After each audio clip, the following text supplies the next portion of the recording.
ರಾಜ್ಕುಮಾರ್ ಅವರ ಇವನ ಕಣ್ಣಲ್ಲಿ ನೋಡ್ತಾ ಇದ್ದೀವಿ. ಆ ರೀತಿ ತುಂಬ ಚೆನ್ನಾಗಿದೆ, ಫಿಲಮ್ ಚೆನ್ನಾಗಿ ಬಂದಿದೆ. ನಿಜವಾಗ್ಲೂ ಕನ್ನಡಿಗರು ಒಂದು ಸ್ವಾಭಿಮಾನ ಇದ್ದರೆ ಎಲ್ಲರಿಗೂ ನಾವು ಕನ್ನಡಿಗರು ನಾವು ಇದು ಅಂತ ಹೇಳ್ಕೊಳ್ಳೋದಾರೆ ಎಲ್ಲರೂ ಬಂದು ಫಿಲಮ್ ನೋಡಿ, ಅವಾಗ ನಿಮ್ಗೆ ಅರ್ಥ ಆಗುತ್ತೆ ರಾಜ್ಕುಮಾರ್ ಮತ್ತೆ ಹುಟ್ಟಿ ಬಂದವರ ಇರುವಂತ. ಎಲ್ಲ ಸುಳ್ಳು ಹೇಳ್ಬೇಕಾ? Appu boss first film Appu ನೋಡಿದ್ದೀರಾ? ಅಪ್ಪು ಫಿಲಮ್ ಅಪ್ಪು ಅದಕ್ಕೆ 10 ಪಟ್ಟು ಚೆನ್ನಾಗಿದೆ. 10 ಪಟ್ಟು ಗುರುನ ಶಿಷ್ಯ ಮೆರೆಸ್ಬೇಕು, ತಂದೆನ ಮಗ ಮೆರೆಸ್ಬೇಕು. ಪುನೀತ್ ರಾಜ್ಕುಮಾರ್ ಮೀರಿಸಿದ್ದಾರೆ. ಅಪ್ಪು ಫಿಲಮ್ ಫಸ್ಟ್ ಫಿಲಮ್ ಇದೆಯಲ್ಲ ಅದಕ್ಕೆ 10 ಪಟ್ಟು ಚೆನ್ನಾಗಿದೆ. ಎಕ್ಸ್ಟ್ರಾರ್ಡಿನರಿ ಸಿನಿಮಾ, ನೋಡೋದಕ್ಕೆ ಒಂದು ರೋಮಾಂಚನ ಆಗುತ್ತೆ ಫಿಲಮ್. ಇವಾಗ ಗರ್ಜನೆ ಶುರು ಆಗಿದೆ, ಇದು ತುಂಬಾ ಆರ್ಭಟಿಸಿದೆ. ಮುಂದೆಗಡೆ ಫಿಲಮ್ ಯಾವ ತರ ಇದೆ ಅಂತಂದ್ರೆ ಫಸ್ಟ್ ಒಂದ್ಸಲ ಅವತ್ತು ಹೇಳಿದ್ರು, ನೀವು ಕಾಲರ್ ಎತ್ಕೊಳ್ಳುವಂಗೆ ನಾವು ಮಾತಾಡ್ತೀವಿ ಅಂತ ಹೇಳ್ಬಿಟ್ಟು ಸಂತೋಷ್ ಸರ್ ಒಂದು ಮಾತು ಕೊಟ್ಟಿದ್ರು. Sir thank you sir. Appu sir ಒಂದು ಡ್ಯಾನ್ಸ್ ಟ್ರೆಂಡ್ ಸೆಟ್ ಮಾಡ್ಕೊಂಡು ಹೋದ್ರು.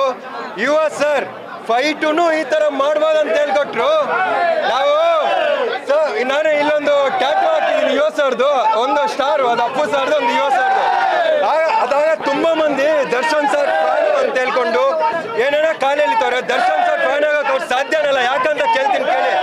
ದರ್ಶನ್ ಸರ್ ಇವರ ಶೂಟಿಂಗ್ ಸೆಟ್ಟಿಗೆ ಬಂದ್ಬಿಟ್ಟು ವಿಶ್ ಮಾಡಿ ಹೋಗಿದ್ದಾರೆ. ಆದ್ರೆ ಯಾರೋ 4 ಮಂದಿ ಹೊರಗಡೆ ಇಂಡಸ್ಟ್ರಿ ಅವ್ರು ಬಂದ್ಬಿಟ್ಟು ಸುಮ್ಮನೆ ಇಲ್ಲಿ ಜಗಳ ತಂದು ಇಡ್ತವ್ರೆ. ಅವ್ರಿಗೆಲ್ಲ ಒಂದ್ ಹೇಳ್ತೀನಿ, ನೋಡಿ ಬಂದ್ಬಿಟ್ಟು ಫಿಲಮು, ಆಮೇಲೆ ನಿಮ್ದೇನ್ ಬೇಲೆ ಬೇಯಿಸ್ಕೋದ್ರೆ ಬೇಯಿಸ್ಕೊಳ್ಳಿ. ಚೆನ್ನಾಗಿದೆ ಮೇಡಮ್. ಬರೋರು 1000 ಜನ, ಹೋಗೋರು 100 ಜನ, ಇರೋರು 10 ಜನ. ಆ ಇರೋ 10 ಜನ ನಾಳೆ ಒಬ್ಬನೇ ರಾಜ್ಕುಮಾರ್, ಅವರೇ ನಮ್ಮ ಯುವರಾಜ್ ಕುಮಾರ.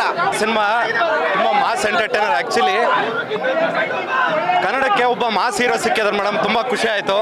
ಆ್ಯಕ್ಚುಲಿ ತುಂಬ ಎಕ್ಸ್ಪೆಕ್ಟೇಷನ್ ಇತ್ತು. ಯುವ ಅವ್ರು ಎಷ್ಟು ಚೆನ್ನಾಗಿ ಆ್ಯಕ್ಟ್ ಮಾಡಿದ್ದಾರೆ ಅಂದರೆ, ಆ ಫೈಟ್ಸ್ ಆಗಿರ್ಬೋದು, ಆ ಡ್ಯಾನ್ಸು, ಪರ್ಫಾರ್ಮೆನ್ಸು, ಅಪ್ಪವರೇ ಕಾಣಿಸ್ತಾರೆ ನಿಜವಾಗ್ಲೂ. ಆಮೇಲೆ ಆ ತಂದೆ ಮಗನ ಸೆಂಟಿಮೆಂಟ್ ಆಗಿರ್ಬೋದು, ಒಳ್ಳೆ ಕತೆ ಇದು. ಯುವ ಅವ್ರಿಗೆ ಇದಕ್ಕಿಂತ ಒಳ್ಳೆ ಡೆಬ್ಯೂ ಮೂವಿ ಸಿಗೋದೇ ಇಲ್ಲ.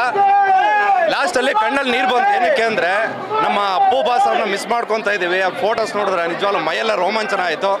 ಆಮೇಲೆ ಸಿನಿಮಾದಲ್ಲಿ ಒಳ್ಳೆ ಕತೆ ಇದೆ ಮೇಡಮ್, ಫ್ಯಾಮಿಲಿ ಬಂದು ಕೂತ್ಕೊಂಡು ನೋಡೋಂಥ ಸಿನಿಮಾ. ಬಟ್ ಒಂದೇ ಮಾತು ಹೇಳ್ತೀನಿ, ಕನ್ನಡಕ್ಕೆ ಯಂಗ್ ಪವರ್ ಸ್ಟಾರ್ ಸಿಕ್ಕಿದ್ದಾರೆ. ಒಂದು ದೊಡ್ಡ ಮಾಸ್ ಹೀರೋ ಆಗೋಂಥ ಎಲ್ಲ ಲಕ್ಷಣಗಳು ನಮ್ಮ ಯುವ ಬಾಸಲ್ಲಿದೆ. ಆಮೇಲೆ ಅಚ್ಯುತ್ ಅವರು ಚೆನ್ನಾಗಿ ಆ್ಯಕ್ಟ್ ಮಾಡಿದ್ದಾರೆ, ಸುಧಾರಣೆ ಅವರು ತುಂಬ ಚೆನ್ನಾಗಿದೆ.